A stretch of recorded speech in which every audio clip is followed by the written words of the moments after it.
All right, everyone, welcome back to another episode of Quill and Hammer Reforging Fiction. I am Trevor, this is Zach. And Zach, what are we doing today? Well, it seems like you watched Thor: Love and Thunder for the first time, and once again, we have differing opinions. So, since you're the fool who thinks that it was actually a good film, I'll let you start things off. All right, thank you. Thank you for that.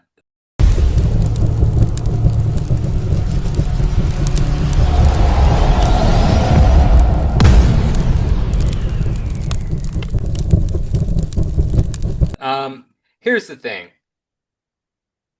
It was an absolutely entertaining film. I thought uh I thought Chris Hemsworth did an absolutely fantastic job. He's still kind of like Thor is still kind of trying to find where he's going to go. His entire world has been torn up. After Ragnarok, he didn't have really anywhere to go. He's still trying to find his place in the universe when Asgard is gone. Um, you have him dealing with the 8 years in between him and Natalie Portman's relationship. Jane Foster, I guess, that relationship and them coming back together and all of this kind of stuff. I thought it was really well done. I really enjoyed the movie. Now, I'm sure you're going to school me on a lot of points and things, and I won't be able to, necessarily dispute some of your points because it is not a perfect movie. But I really liked it.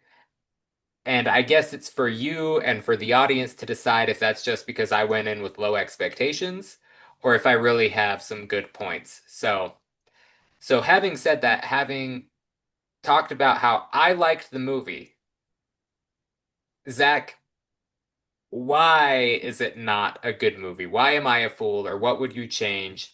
Let's get into the nitty-gritty details. Okay, well, here's the thing. It's not enough to be an entertaining film. And maybe that sounds wrong at face value, but we're talking about the fourth film in a franchise and the more than 20th film in a connected cinematic universe. It's not good enough to just be an entertaining film anymore. And there are a couple of points that I have problems with. Number one, I don't like that Thor is still trying to find himself. This is the fourth film. We should have gotten through this by now. And if you haven't, then maybe your character is not worth four films. And maybe there shouldn't have been four films in the first place. But I don't like that Thor has nowhere to go. The relationship arc, I guess you could say, between Thor and Jane, I think is great. That I don't have a problem with. What I do have a problem with is Thor having no purpose, thinking he has no purpose. And at the end of the day, he should be king of Asgard, not Valkyrie. He should be there. It's his birthright. I mean, it's who he is supposed to be. He is supposed to rule over Asgard. He didn't want the throne after, I don't know. I think the first film he decided he didn't want it anymore. But at the end of Ragnarok, he had decided that, okay, well, this is my duty is to lead our people. But then Thanos comes, kicks his butt, and that's it, right? And it's like he rolls over. It's like he rolls over. And I don't like that. I think the God of Thunder, the mighty Thor, should be more than somebody who loses his way. And, you can throw the argument in there that he's had tons of trauma and all this crap, but he should be more resilient than that, And I think this is a problem with superhero films in general, especially once you have sequels, is they should be past some of these fundamental problems. Like in the fourth film, you shouldn't be still trying to figure out who you are. You can have other crises, you can have humanoid crises, but you shouldn't be trying to figure out who you are anymore. That should have been taken care of already. So that's my first problem. What do you think about that? Okay, well, I disagree 100% because I don't think this is a fundamental problem necessarily. It is the core of his being was shaken and destroyed. He grew up as an Asgardian and he had his place in the universe. All of a sudden, he loses his dad, his, home, his hammer breaks, and, maybe that's a silly thing to think about, but that's, part of who he is.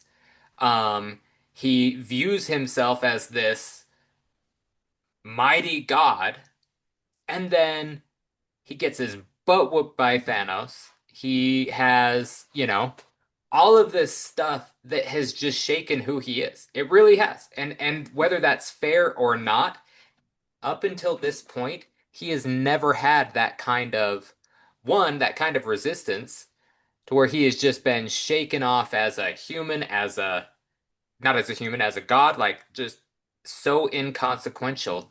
But on top of that, he's dealing with the destruction of his world and the death of his father, who's been around longer than, clearly longer than Thor has been around, but for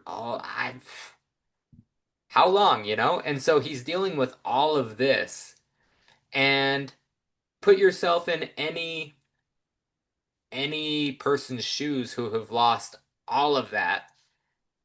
It's not always, well, I'm a god, so I should shake it off. It's like, the entire point of the Norse gods and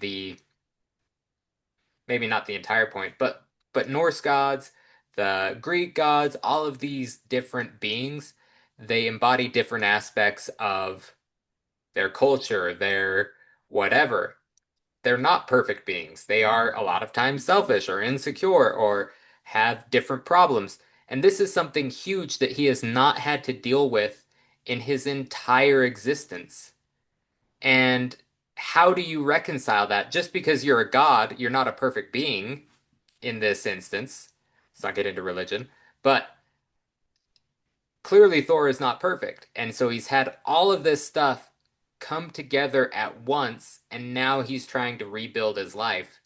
And that's not easy. That's not easy for anyone, let alone a god. That's my take on it, is that it's okay for him to be trying to figure out what he's trying to do, what he needs to do. It's okay for him to join the Guardians of the Galaxy and go off and try and do things. It's okay for him to be a little unsure of himself and need to go through a bit of a journey to get back to where he needs to be.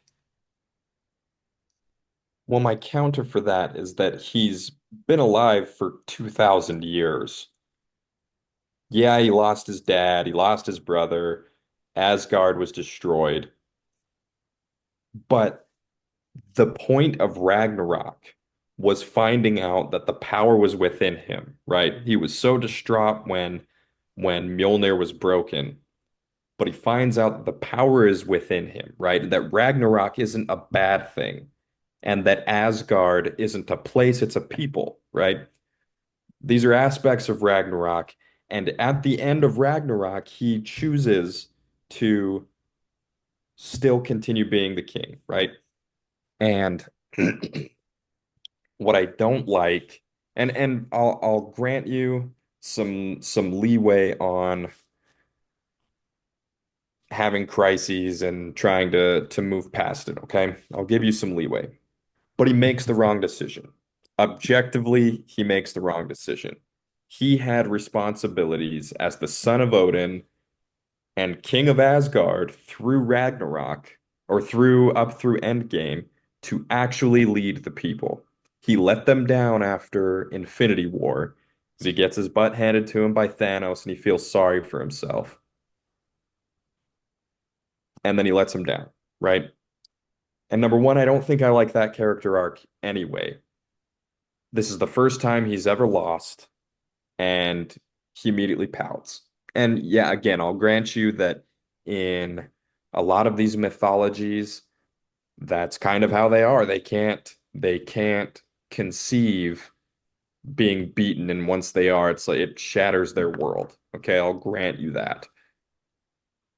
But as a hero in a film, he's more than just mythology at this point. He's supposed to be the hero. He's supposed to make the right decisions. The right decision was to own up to your responsibilities and move past them. Improve on your mistakes. I'll even say, okay, yeah, you had 5 years between Infinity War and Endgame where you laid around and you felt sorry for yourself, but then you came back in Endgame, you helped defeat Thanos. Now it's your responsibility to pick up where you left off, not leave it to somebody else so you can go on a self-discovery journey. That's my fundamental flaw with who Thor is in at this point in the MCU. You know, I can admit that there is a well, one, yes, he has responsibilities. He is, regardless of what he feels, he is the heir to the Asgardian throne. He is the highest power in Asgard. He should be the king of Asgard. Um, I guess what I'm trying to say is there is a balance, and I guess the directors and whoever is over, story and all of that decided that Thor would go in a different direction than maybe we would have liked him to go. But I think the entire point of this film was him being on a, you know, discovery of himself. That yeah, sometimes it's hard. Sometimes you don't know. And yeah, you do have responsibility. But sometimes finding yourself means making a couple of wrong choices and then figuring out, oh, I really do need to do this, or I don't know. I don't know if that makes sense. I did not hate the film because of Thor's choices. I thought it was entertaining. I liked how he progressed over the course of the film. Um, I think, you know, if he doesn't think he's suited for being the king of Asgard, of New Asgard, then yeah, pass it on to someone else. And he did. And Valkyrie was the king. And that's okay, in my opinion. If you're not the right person for the job and you know that you can't do the job, regardless of whether it's your responsibility, if you can't take care of the people, then you shouldn't be taking care of the people. Well, here's my other thing is that he the people respect him. The people expect him to lead. I think of the scene when the children had just been kidnapped.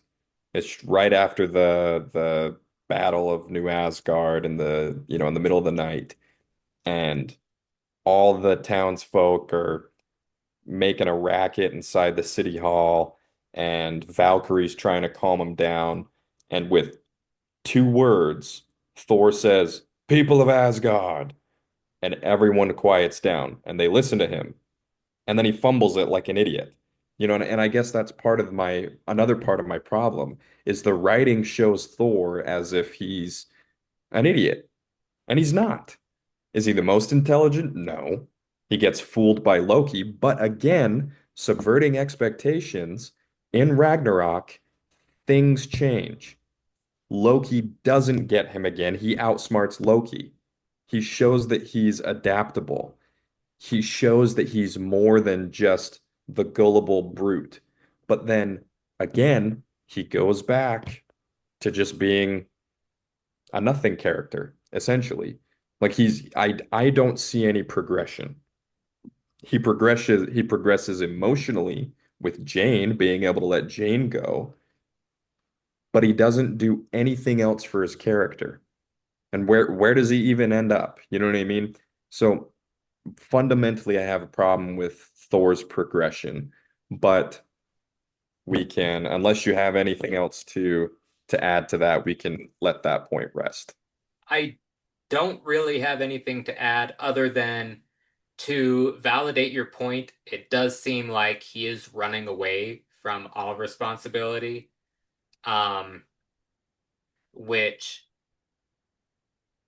yeah, is annoying. And like I said, it's not a perfect movie. I didn't think that was make or break for me, but yeah, let's move on. What's the next thing that Okay. you wanted to talk about?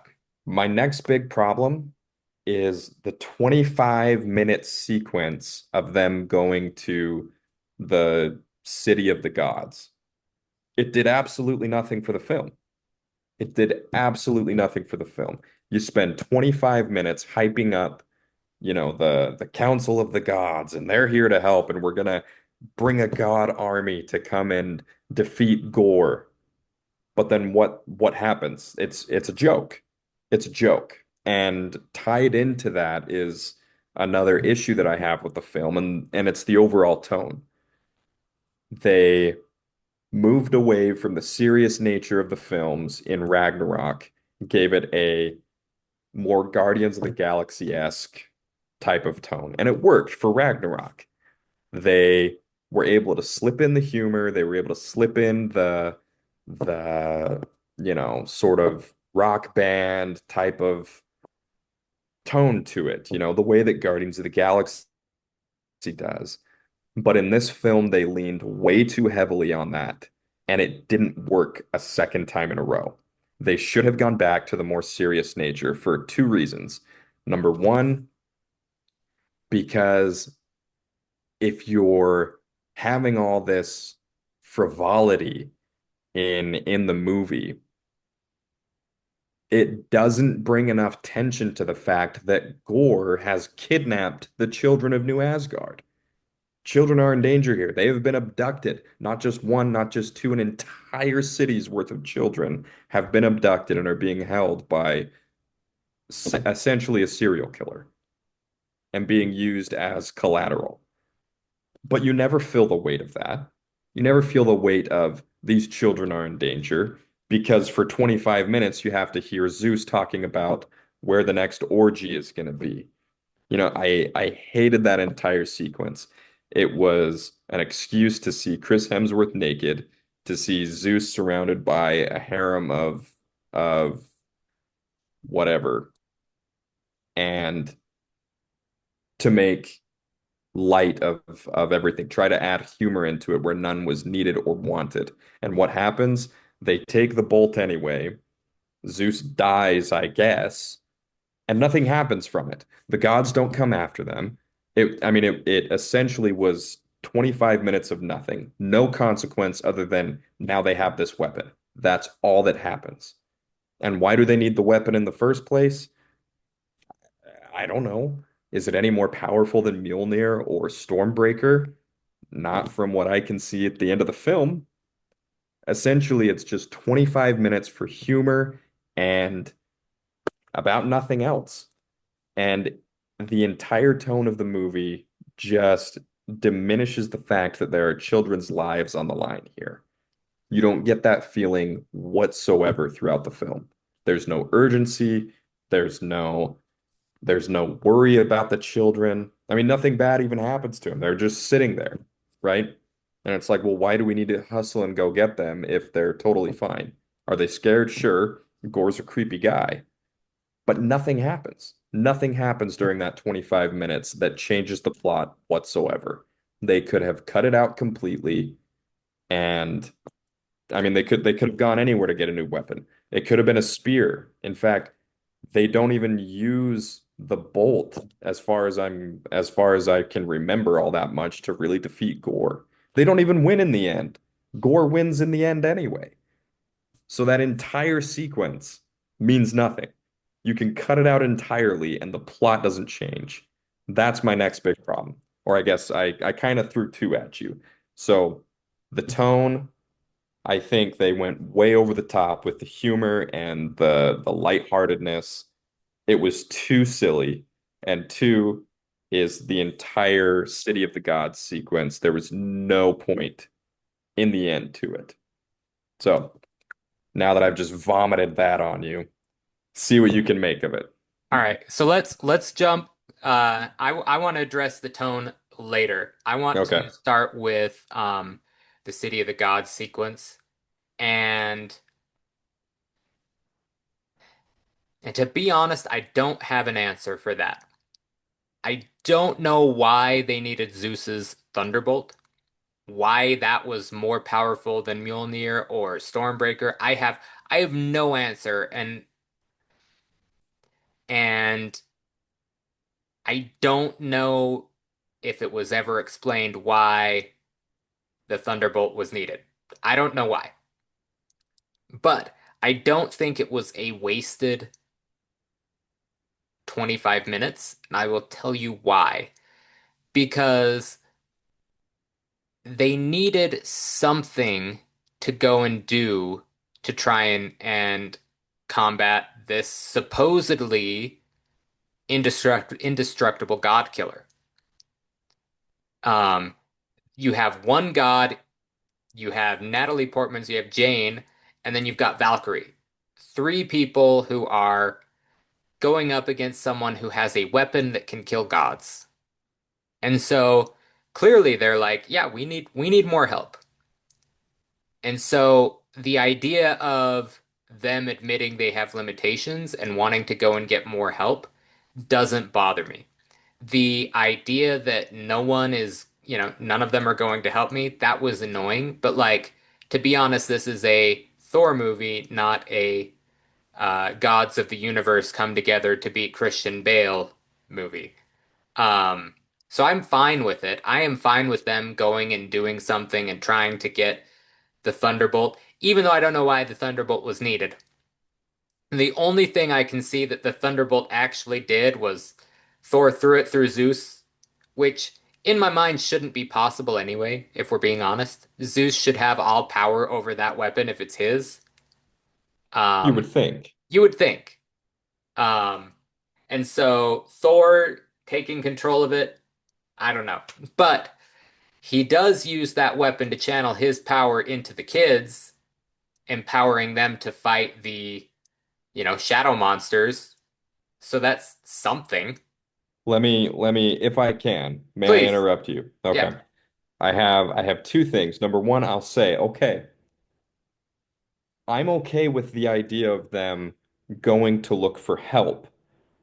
And I'm okay with the idea of the gods rejecting that help for one reason, to add more credence to Gore's gripe that the gods don't care. That's what his whole character is based on. That's his whole villain arc, Right. which, if there's anything that I can wholeheartedly, I guess, approve of in this film, it's Gore's character arc. He's an incredible villain with an incredible motive and backstory Hmm. that I think is great. And if the point of them going to petition the gods for help was to show again that the gods are going to do nothing for the people who need help, that they're selfish and they deserve to die, that I'm okay with because it can add internal conflict to Thor. But once again, that kind of comes back to Thor is supposed to be taking care of the people of New Asgard, and he is a hypocrite for not doing so, and then coming to kill Gore. You know what I mean? Like, so had they woven that in there, I think that could have been more Impactful. impactful. It could have been more impactful, could have been more thought-provoking. It would have made the film a lot better. Had that been the focus, had there been more of a conversation of Thor confronting the fact that he's neglected his own people and that the gods are neglecting to help, Thor when he's in need, right? Those things I think could have made the God City sequence better. But as it stands, that may have been the underlying idea, but it was not executed to the point that you as the audience pick up on that. Now, what was the other thing I was going to say? I agree about Zeus. Shouldn't have been able to kill him. Technically, he's not dead. There was the end credit scene where he sent Hercules to go kill Thor. Oh, yeah, fair. All right, whatever. Um, what were you saying? I'm He blanking on. the only thing I can see the Thunderbolt being used for, like they kind uh, of tried to fight with, but he used it to right. empower the kids. Okay, so here's my other thing. Once again, in Ragnarok, it was established that Thor did not need the hammer to channel his power. He doesn't need a weapon to channel his power. So he should have been able to give his power to the kids with or without the Thunderbolt.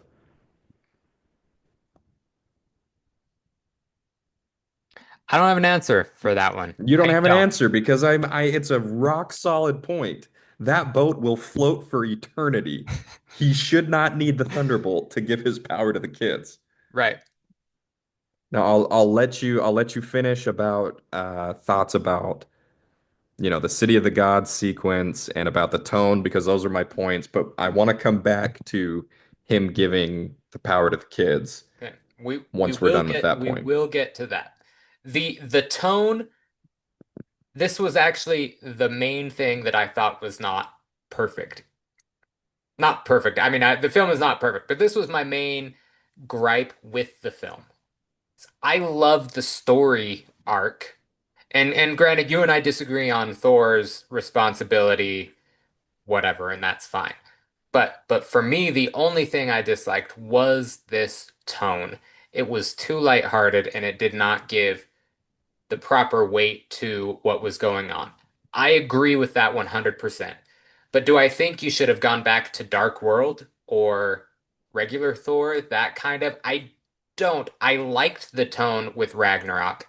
I think if you could, and I guess this is the sequel curse, anytime you look at something and you say, you know what really worked in Ragnarok? We kind of had some humor and it worked really well, and we kind of got this, it subverted expectations. Let's do it again. And then you focus on the wrong things. The thing that, and it's been, granted, it's been a long time since I've seen Ragnarok, but the thing that made it work was it was humor, but it was also, um, you know, done really well and it wasn't too over the top, and it worked because the sincerity of the characters and what they were doing all came together perfectly. But this tone was more like, let's tell a joke just to tell a joke. Let's Hmm. have the stupid goats. Oh my gosh, dude, the goats in the film, like I wanted to just like stop watching because you have the annoying goat bleat all the time. Too much. It was too much. If you struck the right balance, it would have been fine for me. Well, see, they did in Ragnarok, Yeah, and that's the point. And you made my point for me that they leaned too heavily on it. They focused on the wrong things. And we've said it on the channel before, character development is the most important thing. right. It's arguably more important than tone, in my opinion, although tone is a very close second. Hmm. But if you lean into the wrong things, if you lean into relying on the tone of what worked in the past, but forget about the character development, you're missing the point. You're missing the point. Yes. No, So, and that was my point here. That's why I wanted to separate it from the, God City sequence because I right. think that it had merit. Um, but the tone of the entire thing was off. And Okay. maybe we're agreeing in different ways with each other's points, but Sure. yeah, I agree that the tone was wrong. It was too flippant and lighthearted, and to be honest, there's one thing I want to go back to Thor and his attitude a little bit. It bothers me that he is just,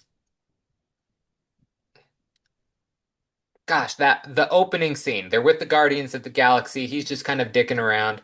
And excuse my French if you're listening to this, Mom.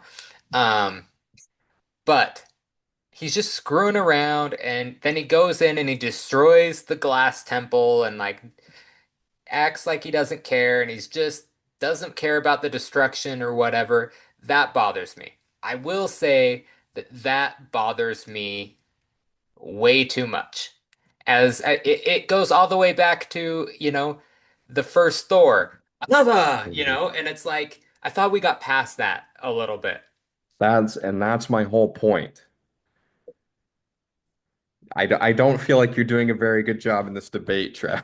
You're Well, making my listen, points okay, for me. I told you you have points and that I'm probably gonna get schooled, but I still liked the movie. And that's fine. You can enjoy, and let me I guess give credence to that, okay? As a film by itself, it was an entertaining film, but it's not enough to be an entertaining film. I'm sure in coming weeks we're going to discuss the sequel trilogy of Star Wars, particularly when I talk about a good entertaining film that doesn't work in the universe. My very first example is always going to be The Last Jedi. It was an entertaining film. It was a cinematically stunning film, but it was completely wrong for Star Wars. They made too many mistakes and it did not fit. And that's where I'm at with this one. Was it entertaining? Yeah, it was. I mean, it was cool. Excuse me. Going back to the kids, Thor blessing the kids with his power, I mean, that was pretty flippin' awesome.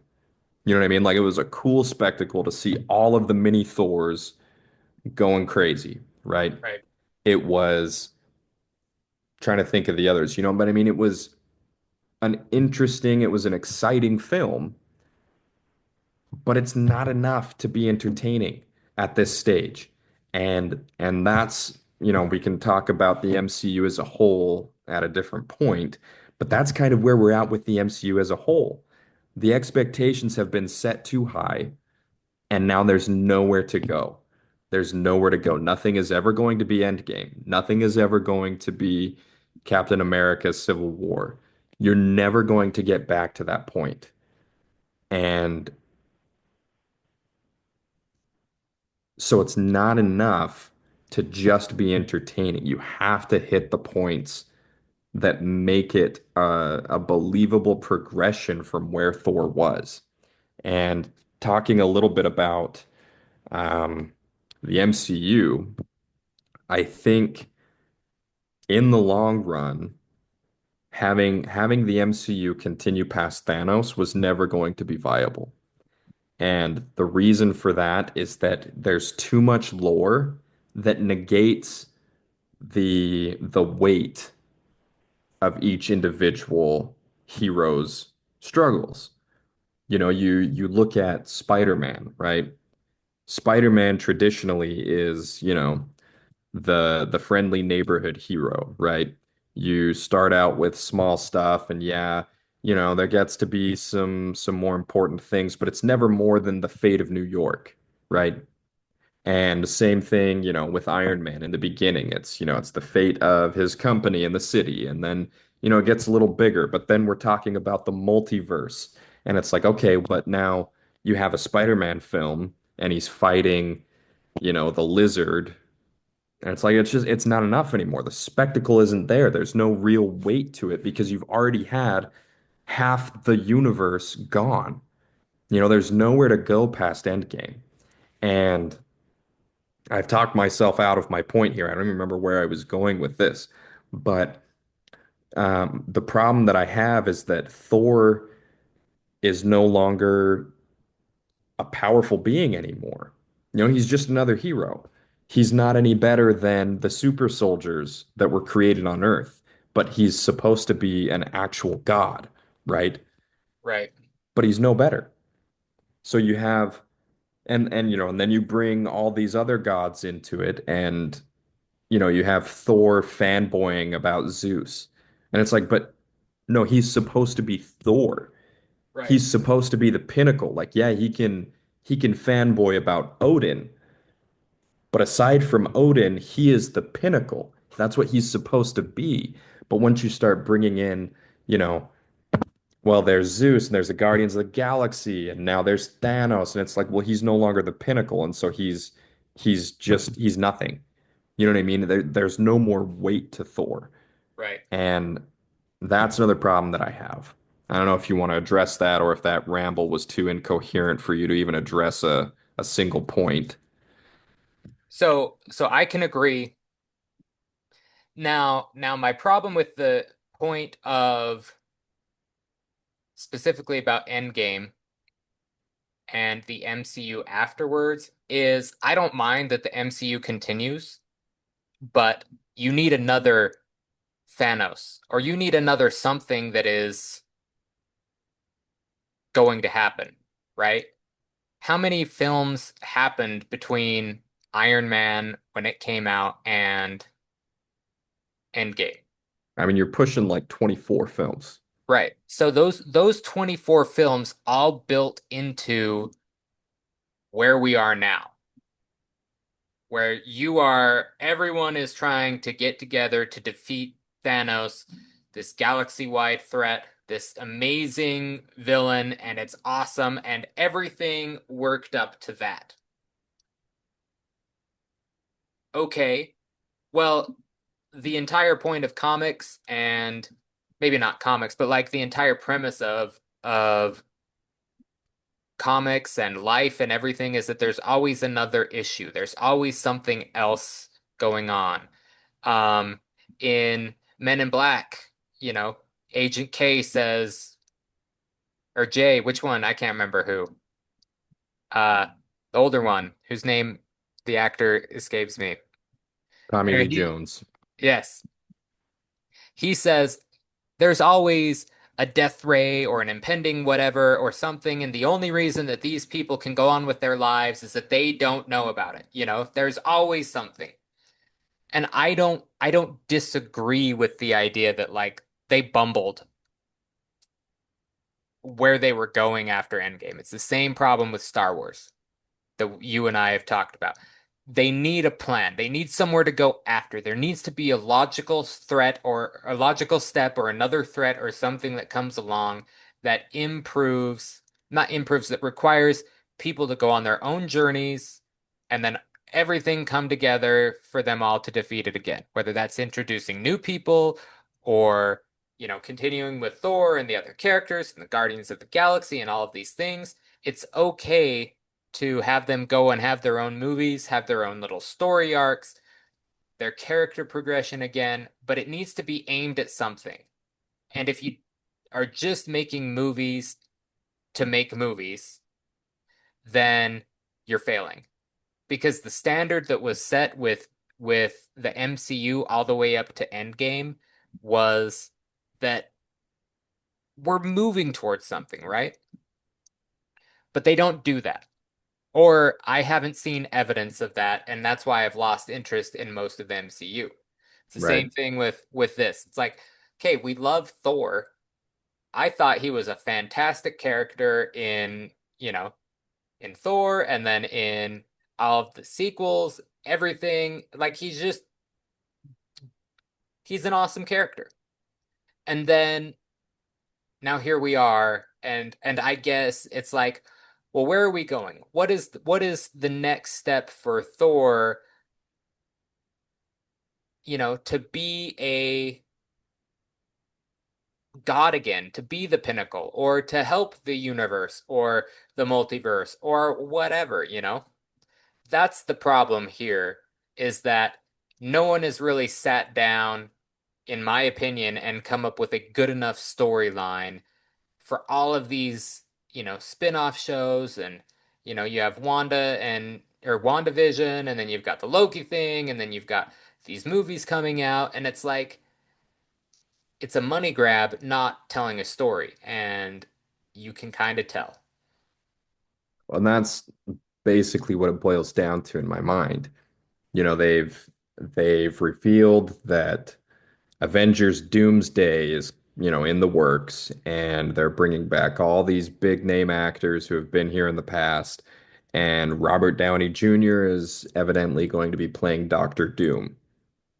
And, I have to wonder to myself, why are they bringing Robert Downey Jr. back unless they're absolutely floundering?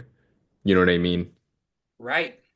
We're kind of getting off topic here, but I I kind of have a problem with where it is now. It's like they there's so much going on in the MCU that the individual adventures are becoming so diluted.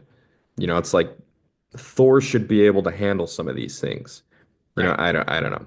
Anyway, I don't even remember what my original point was. So I guess that one's a wash.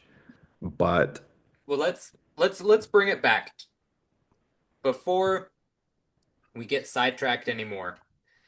Um, you wanted to talk about the kids and Thor.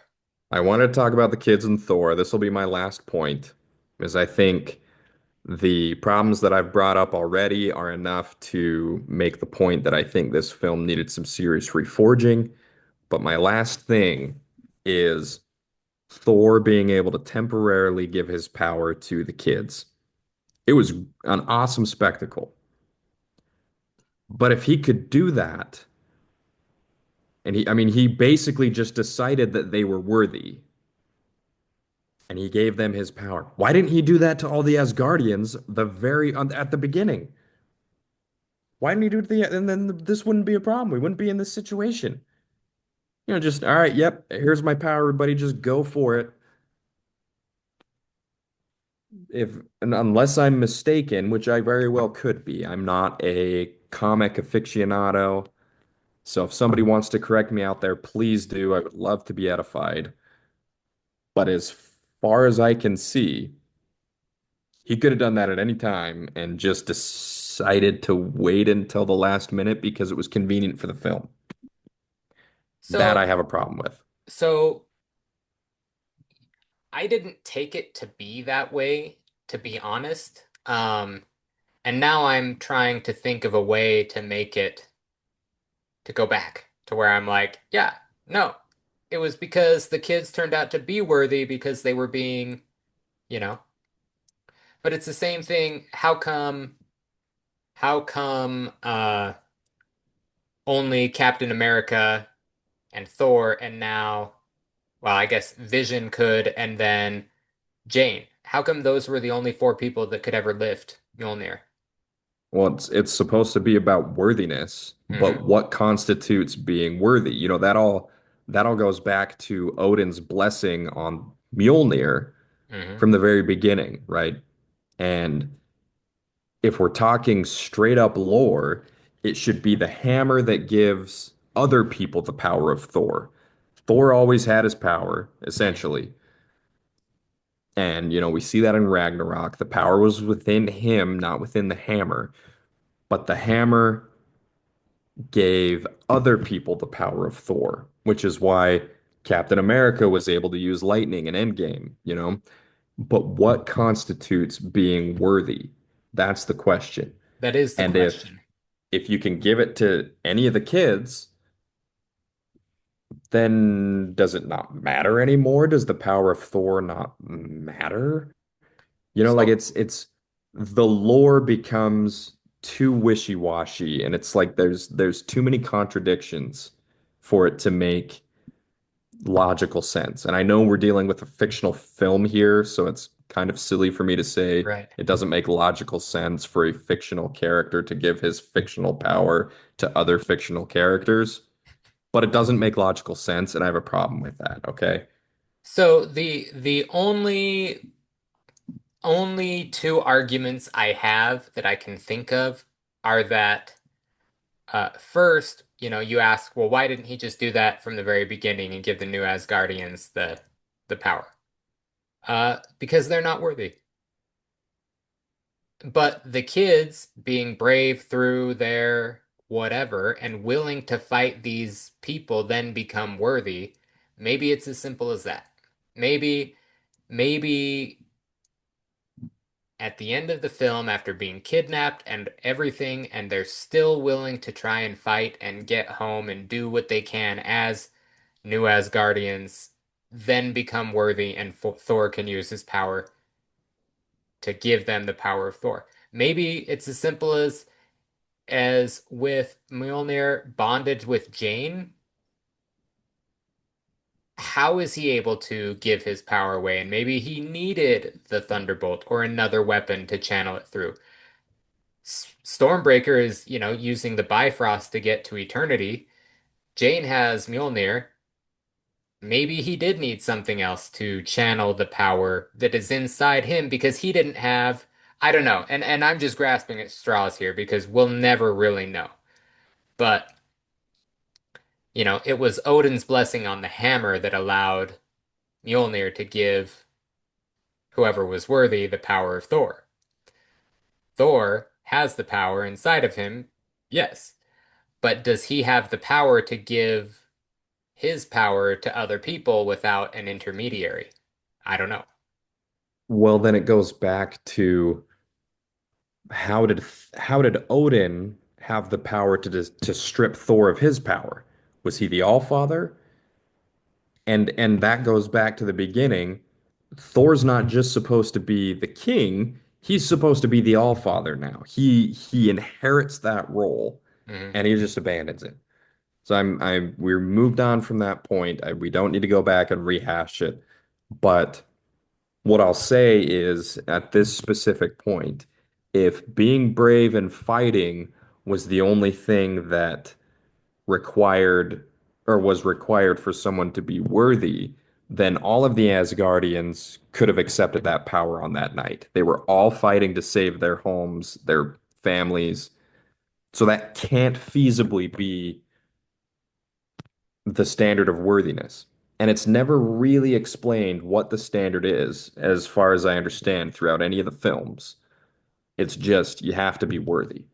And it's not like Thor doesn't make some questionable choices throughout Right, the films, because he does, and he's still worthy.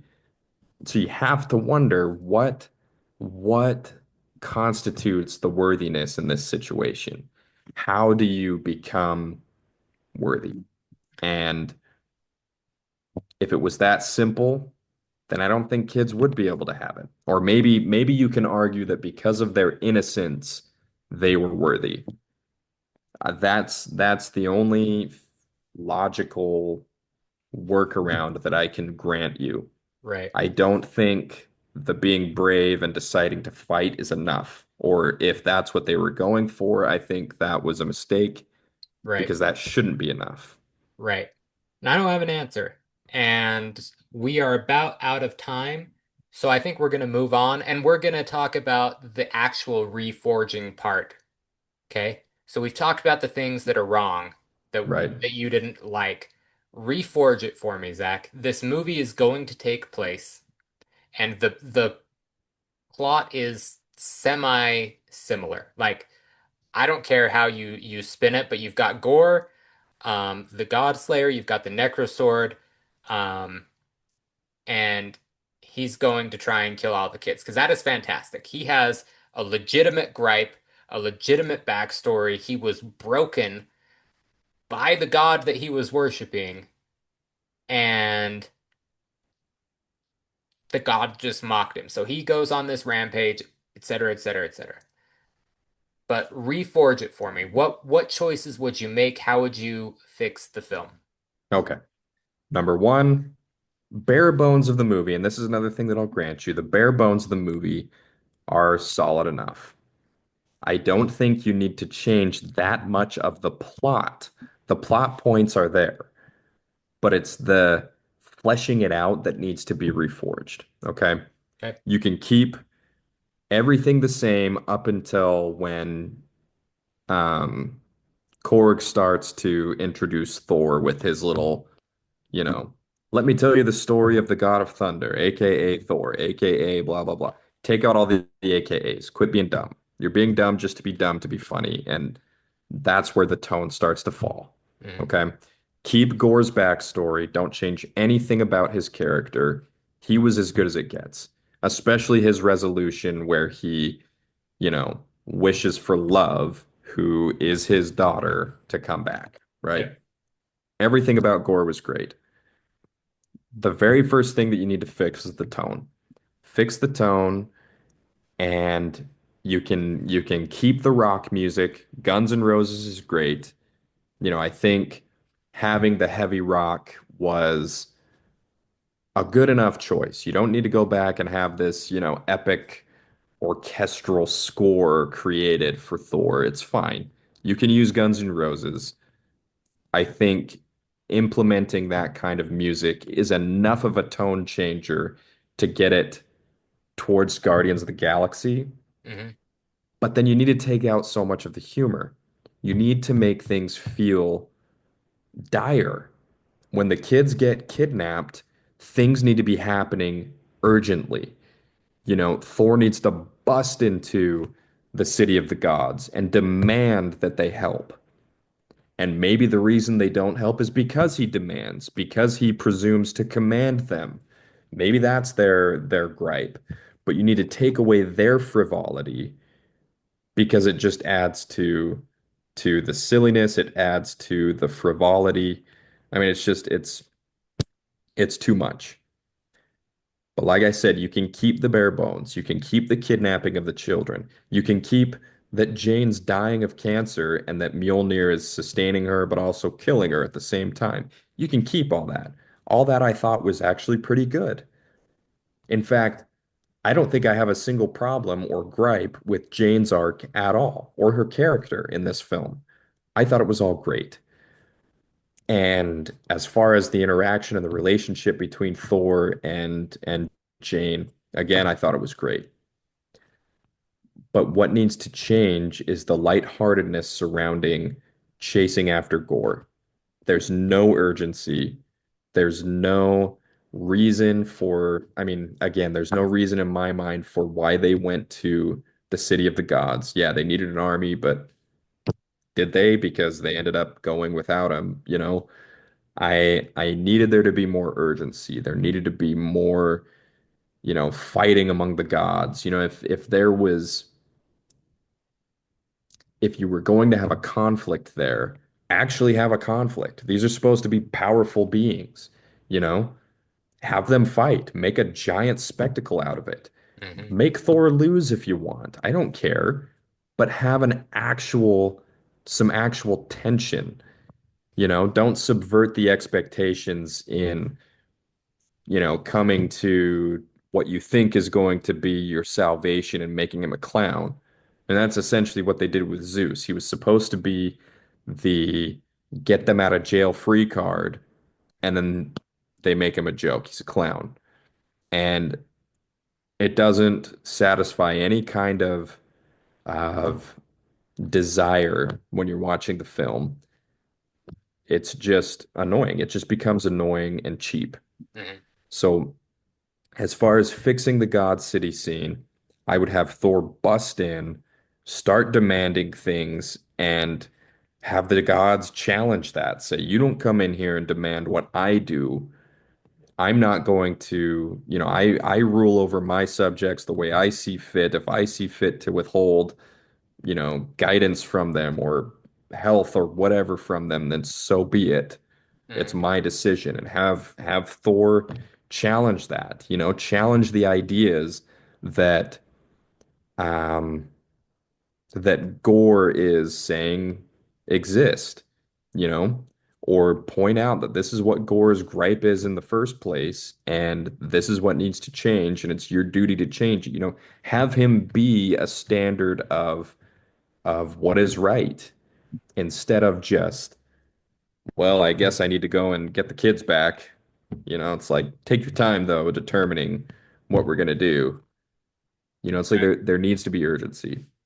Past that, there's I my only other thing is I need Thor at the end to decide to be king, to be the Allfather.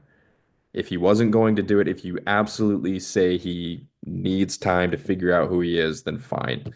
But at the end of the film, he needs to decide that he will be the Allfather. And that's kind of a deal breaker for me, if not, because in the end, it's as if he's running away from his responsibilities, and they didn't learn anything from Gore. He's still not helping those who he's supposed to have responsibility for. He's Right. still going off on his own and finding random fights to go and win because he's lost and confused.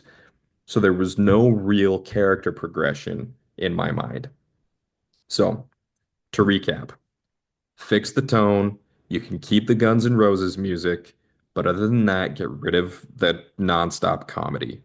Number two, Make an actual fight scene out of the God City sequence. Have there be actual tension. Have Thor call them out on what Gore is calling them out on. Challenge those perspectives. Get some different perspective from the gods. Give them a reason for why they withhold their support or their, blessing to their patrons, I guess you would call them. Get some more perspective on that. And third, you need to bring the urgency back. The kids are in danger. This isn't something that we're just waiting around for. We need to get there now. We need an army. It's not just we're going in without a plan. We need to have like this needs to be locked tight.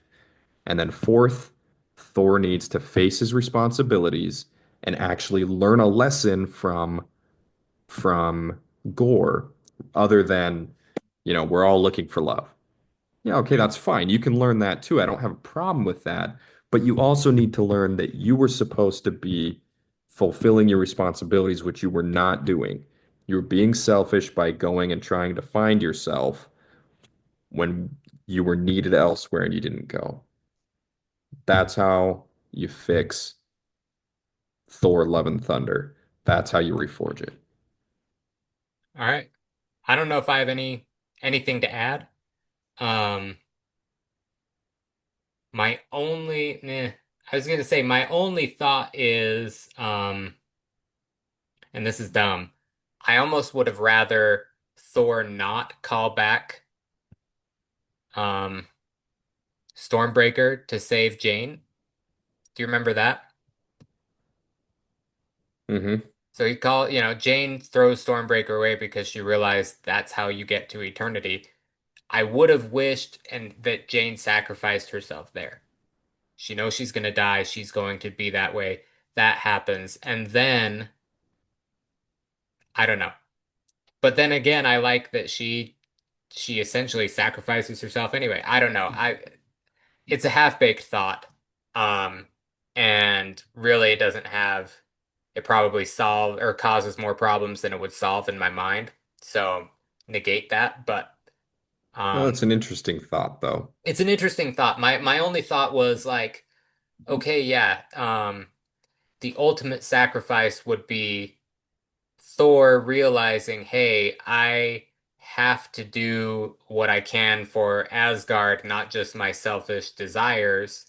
Not that you would want to, saving the woman you love is selfish necessarily, but like, she is sacrificing herself for the greater good. He needs to try and do something different. I don't know. Does that make sense? I'm with you. But at the same time, I don't know if that makes any difference in the outcome of the film. I don't know if it causes more problems or not. So ignore that and let's just agree with what you said. You reforged it perfectly.